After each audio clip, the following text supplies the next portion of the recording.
व्यक्ति को आना चाहिए, जो नहीं आएगा वो पछताएगा, वो देशद्रोही कहलाएगा। अरे वो देश के नागरिकों को, 140 करोड़ नागरिकों को वो कह रहा है, जिसमें जो लोग गए उनको छोड़ करके वो सबको बोल रहा है देशद्रोही। उसकी औकात क्या है? देशद्रोही क्यों बोल रहा है? हम देशद्रोही हैं, और लोग जो लोग नहीं गए वो क्या देशद्रोही हैं? सबको मिलके मारना चाहिए ऐसे बाबा को, ये बागेश्वर धाम को। उसकी औकात कैसे हुई ये कहने की? वो केवल पुलिस सुरक्षा की वजह से ऐसा बोल रहा है, वैसा बोल रहा है। इसकी औकात है इस तरीके के बोलने की? वो कहने उसको उसको जो है, अगर मिल गया ना सामने, तो उसको बांध के मारूंगा। भारत में संविधान लागू है, भारत में मनुस्मृति लागू नहीं है। और तू कौन होता है ये कहने वाला कि जो कुंभ नहीं जाएगा, नहा नहीं करेगा, वो देशद्रोही हो? अरे इसको तो भारत सरकार को तो इसके ऊपर रासुका लगा करके और इसको गिरफ्तार करके जेल भेजना चाहिए। पर्ची निकालता है सबकी, तो तुझे क्यों नहीं पता चला जब आग लग गई, 200 टन जल गए? तब तेरे को, तब तुमने नहीं बताया। उसके बाद अभी ये हादसा हो गया, इतना बड़ा हादसा हो गया, तब तुमने नहीं बताया। हमारे साथ मौजूद हैं ललन प्रसाद सोनी सर, सोशल एक्टिविस्ट हैं और काफ़ी जागरूक हैं और समाज को जागरूक करने में कोई कसर छोड़ते नहीं हैं। तो अभी कुंभ में जो हादसा हुआ है उसी सिलसिले में बात करेंगे कि इतने महान-महान बाबा लोग आए हुए हैं, इतने धीरेन्द्र शास्त्री जो जैसे लोग जो भविष्य पहले देख लेते हैं, तो उनको क्यों आभास नहीं हुआ कि ये घटना घटने वाली है? तो इस पर प्रकाश डालिए सर। सबसे पहले राणा जी, जय मूल निवासी, नमो बुद्धाय। अभी आपने कहा कि बड़े बड़े बाबा लोग आए और उनको आभास नहीं हुआ। इससे पहले भी कुंभ में आग लगने की घटना हुई, काफी नुकसान हुआ। और अभी अभी झूसी सेक्टर 22 में भी आग लगी, घटना हुई। राणा जी, अगर हम इतिहास को देखें, कि इतिहास के पन्नों को पलटें, तो ये कोई नई बात नहीं है। ये कोई नई बात नहीं है। हम आपको एक दृष्टांत, संत शिरोमणि मूल निवासी संत रैदास जी साहिब, जो गुरु रैदास जी साहिब के का एक दृष्टांत आपको बताते हैं, उससे सब कुछ क्लियर हो जाएगा। उन्होंने इस देश में जो पाखंडवाद है, अंधविश्वास है, उस पर बहुत ही करारा प्रहार किया और लिखा, ये पद गाया, जिसको बाद में लिखा गया। राजस्थान में थे उस वक्त। उन्होंने लिखा कि जीवन 4 दिवस का मेला रे, ब्राह्मण झूठा, वेद भी झूठा, झूठा ब्रह्म अकेला रे। बहुत बड़ा पद है। अब यही 2 लाइन मैं आपको समझा दूं। उन्होंने बिल्कुल इसको जो है मतलब इस पाखंडवाद का और ब्राह्मणों को द्वारा रचित वेदों का, शास्त्रों का, पुराणों का जो भी इन्होंने लिखा, उसकी उन्होंने जो है जमकर आलोचना की और बल्कि उसको साबित कर दिया कि ये कुछ है नहीं, ये भेषधारी लोग हैं। और करीब 2,500 से 3,000 सालों से लगातार जो ये कर रहे हैं, बुद्ध ने भी, तथागत बुद्धा ने भी बहुत ही दृष्टांत दिए हैं, आप लोगों को पता होगा। और ये कोई जो हादसा हुआ है, ये हादसे बहुत सारे हुए हैं। पहले नर बलि होती थी, आपको याद होगा, जो ब्राह्मणों की व्यवस्था थी उसमें नर बलि की व्यवस्था थी, तो सामूहिक रूप से नर बलि दी जाती थी। ये उसी का दूसरा रूप है। जो कुंभ में जो घटना घटित हुई है, जो हादसा हुआ है, ये उसका दूसरा रूप है। कारण क्या है कि आरएसएस का ये 100वां वर्ष पूरा होने वाला है और ब्राह्मणवाद की नींव को हिला दिया वामस्वेप ने, मानवर काशीराम साहब ने। इनकी जो नींव थी उसको पूरी तरीके से खोखला कर दिया। इनको पता है कि हमारी नींव खोखली हो गई है, कब लोग धक्का दे देंगे इस देश के मूल निवासी, एससी, एसटी, ओबीसी, जिनकी जनसंख्या करीब 110 करोड़ है। तो अपने ब्राह्मणवाद को बचाने के लिए, ब्राह्मणवादी व्यवस्था को बचाने के लिए इस तरीके का यह कार्यक्रम करते हैं। और कार्यक्रम करके इस तरीके के तमाम हादसे हुए हैं, बहुत सारे हादसे हुए हैं। अब उठा के इतिहास देखो, अभी बरेली में भी कौन वो बाबा था, वो उसने क्या कथा वाचन कर रहा था, उसमें तमाम हादसा हो गया, लोग मारे गए। अब एक बात मैं आपको बताना चाहता हूँ कि ये बहुत सारे लोग हो सकता है हमारी बात से सहमत ना हों, मुझे उससे कोई फ़र्क नहीं पड़ता, लेकिन ये हादसा जो है, ये कराया गया है। एक पुलिस अधिकारी जो कमिश्नर लेवल का अधिकारी है, उसका सोशल मीडिया पे बयान जो है चल रहा है कि उठो, उठो, उठो, उठो, जाएगा, स्नान करेगा, वो अमृत पान करेगा, नहीं तो भगदड़ होने की संभावना है। ऐसा उसका बयान आया है। तो इससे क्या सिद्ध होता है? और उसी समय हो भी गया ये हादसा। इसका मतलब है कि ये कहीं न कहीं, है ना?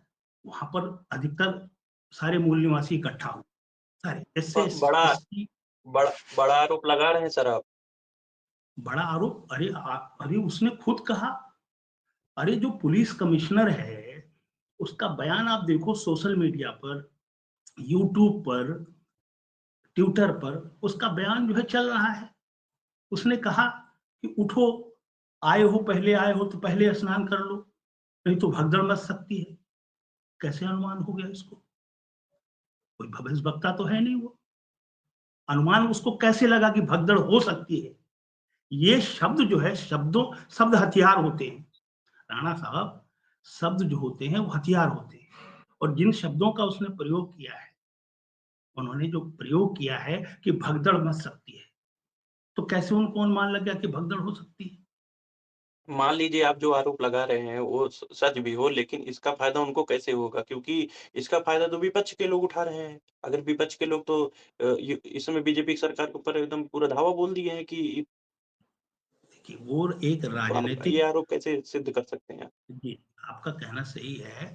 देखिए, हम राजनीतिक चश्मे से इसको नहीं देख रहे हैं, हम सामाजिक चश्मे से देख रहे हैं। हमारी जो सामाजिक व्यवस्था है, जो हम 2500 से 3000 साल तक भारत में, हम भारत के मूल निवासी गुलाम रहे, मानसिक गुलाम रहे, धार्मिक गुलाम रहे, ये धार्मिक गुलाम का। अब रहेगी बात राजनीतिक, जो लोग जो है, विपक्ष के लोग जो उठा रहे हैं आवाज़, ये आवाज़ उठाना स्वाभाविक है, उठना भी चाहिए। क्योंकि जो हुआ है, वो हादसा जो हुआ है, उसमें मानवीय क्षति हुई है, मानवता को रौंदा गया है, मानवीय क्षति हुई है। तो हम तो इसको कहते हैं, इसको मानवीय क्षति के ऊपर अगर विपक्ष जो है, कोई भी दल हो, मैं किसी का नाम नहीं लेना चाहता, कोई भी दल अगर ये मामला उठाता है, बार-बार उठाता है और आलोचना करता है, तो ये स्वाभाविक है और होना भी चाहिए। और विपक्ष की बात के ऊपर स्वयं शंकराचार्य जी ने स्वयं क उनका बयान देखो, जी, अभी जी। मुक्तेश्वरानंद जी महाराज हैं, तो शंकराचार्य जी, उन्होंने तो इस्तीफा माँग लिया। योगी जी से कहा कि आप इस्तीफा दे दो, आप इस लायक नहीं हैं। वो तो किसी जी, पार्टी के है नहीं, वो किसी राजनीतिक दल से तो जुड़े हुए नहीं हैं। उन्होंने जी। कितना बड़ा आरोप लगाया, और स स मेला प वहीं स्वयं जो है बयान देकर कहा, और उन्होंने यहाँ तक कहा कि वीआईपी व्यवस्था और अलग व्यवस्था, 2 व्यवस्थाएँ क्यों हैं? जब यहाँ में जो है कुंभ में, तो किसी को कोई आमंत्रित तो करता नहीं है, बुलाया तो जाता नहीं है ना? और ये आज का तो है नहीं। बौद्ध सम्राट हर्षवर्धन ने कुंभ का आयोजन किया था। क्यों किया था? अब आपको बता, कुंभ का आयोजन इसलिए किया गया था हर, कि उसमें बड़े-बड़े जो राजा-महाराजा आते थे, बड़े-बड़े जो मतलब वहाँ के पूंजीपति, उद्योगपति और भी उस समय के जो है आते थे, तो वहाँ पर जो है एक, वहाँ पर चर्चा होती थी। उनका म दान देकर के जाते थे वहाँ पर।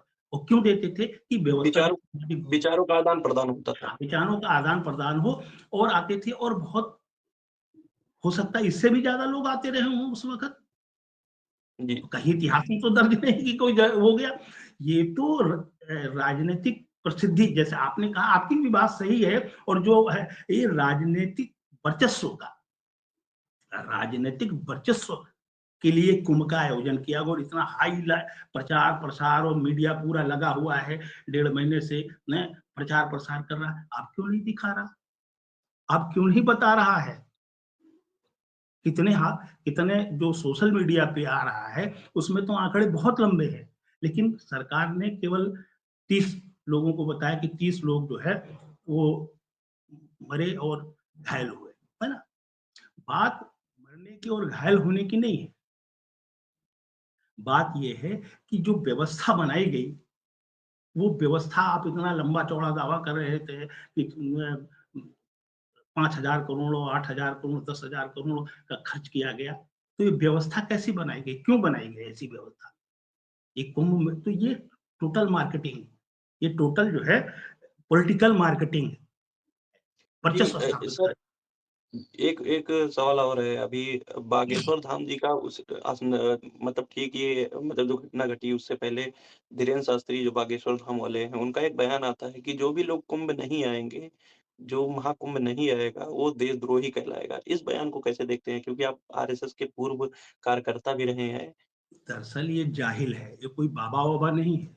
इसको तो ये आरएसएस का प्रचारक है और मैं आपको बताऊँ 99% ये जो कथावाचक हैं या सा और भी जो साधु संत और जो भी हैं, जो वहाँ पे इकट्ठा हुए हैं, 99% ये आरएसएस के प्रचारक हैं। आरएसएस के गिरोह के लोग हैं ये। इस तरीके के बयान ये जाहिल आदमी है, ये जाहिल आदमी है। मैं नहीं गया नहाने, तो मैं आप देशद्रोही हूँ? देशद्रोही हैं। आप हैं देशद्रोही उनकी नज़र में। वो कहने उसको उसको जो है अगर मिल गया ना सामने, तो उसको बाँध के मारूँगा। भारत में संविधान लागू है, भारत में मनुस्मृति लागू नहीं है।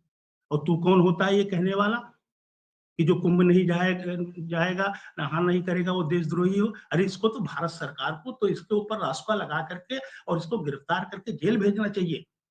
है? लेकिन क्यों भेजेगी? क्योंकि ये तो आरएसएस का प्रचारक है। इस तरीके का उल्टा-सीधा बयान देता है। अरे तू बहुत बड़ा भविष्य वक्ता है, अब पर्ची निकालता है सबकी, तो तुझे क्यों नहीं पता चला जब आग लग गई, 200 टन जल गए, तब उसने नहीं बताया। उसके बाद अभी ये हादसा हो गया, इतना बड़ा हादसा हो गया, तब तूने नहीं बताया, हैं? अगर तू बहुत बड़ा भविष्य वक्ता है, अभी झूसी में लग गई, सेक्टर 22 में आग। तो ये सब जो है इन्हीं की वजह से हमारे देश ये दरअसल इतना घबराया हुआ है आरएसएस क्योंकि ब्राह्मणवाद की जो नींव है बहुत कमजोर हो चुकी है। तो अब अभी इनको आपने अभी आपने एक ज़िक्र किया कि बागेश्वर धाम आपको मिल जाए तो आप उनको बाँध के मारेंगे। तो आप भी ऐसे भड़काऊ बयान दे रहे हैं, तो आपको डर नहीं लगता कि आपके ऊपर भी कार्रवाई हो सकती है? हो जाने दो, हो जाने दो। अरे वो देश के नागरिकों को 140 करोड़ नागरिकों को वो कह रहा है जिसमें जो लोग गए उनको छोड़ करके वो सबको बोल रहा है देशद्रोही। उसकी औकात क्या है? देशद्रोही क्यों बोल रहा है? हम देशद्रोही हैं और लोग जो लोग नहीं गए वो क्या देशद्रोही हैं? सबको मिलके मारना चाहिए ऐसे बाबा को, ये बागेश्वर धाम को। उसकी औकात कैसे हुई ये कहने की? वो केवल पुलिस सुरक्षा की वजह से ऐसा बोल रहा है, वैसा बोलना इसकी औकात है इस तरीके के बोलने की? मुझे राइट है, मुझे संविधान ने हक अधिकार दिया है, जीने का हक अधिकार दिया। आर्टिकल 21 आप पढ़िए और आर्टिकल 19 पढ़िए, बोलने का हक अधिकार दिया है और मैं कोई गलत नहीं बोल रहा हूँ। उसने इस देश के एससी, एसटी, ओबीसी खास करके 110 करोड़ लोगों को देशद्रोही बताया है ना? मैं ये कहना चाहता हूँ कि जो रिपीट अभी करिए आप क्या कह कह रहे रहे थे थे सर?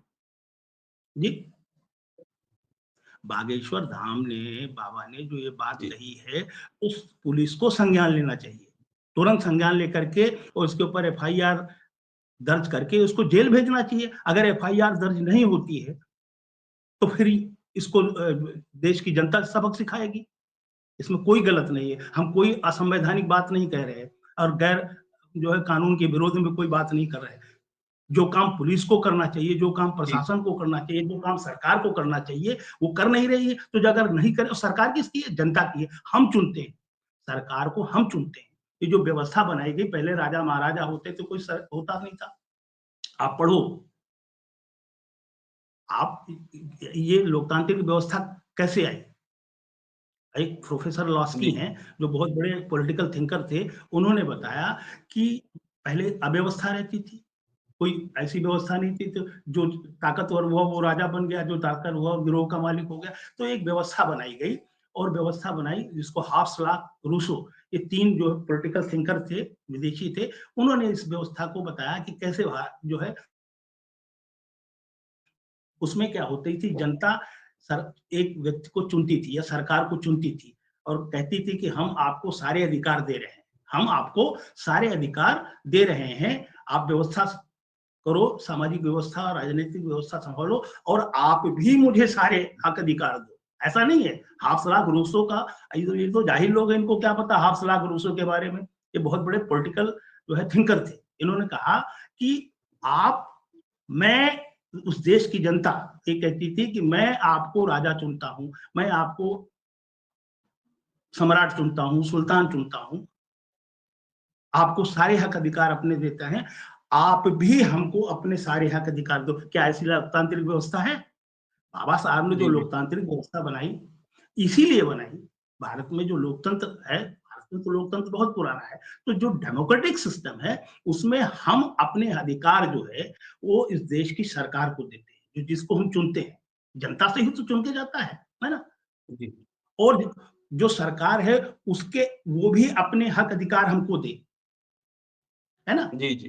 तभी लोकतंत्र की व्यवस्था हो सकती है अंत ना? में सर अंत में सर क्या संदेश देंगे जो तमाम एससी, एसटी, ओबीसी के लोग हैं, अभी भी उनकी आँखें नहीं खुल रही हैं, वो धर्म की चाशनी में डूबे हुए हैं और ऐसे जगह जाकर अपनी जानों को गँवाते हैं और पाखंड और अंधविश्वास में फँसे हुए हैं, उनको आप शॉर्ट में क्या संदेश देंगे?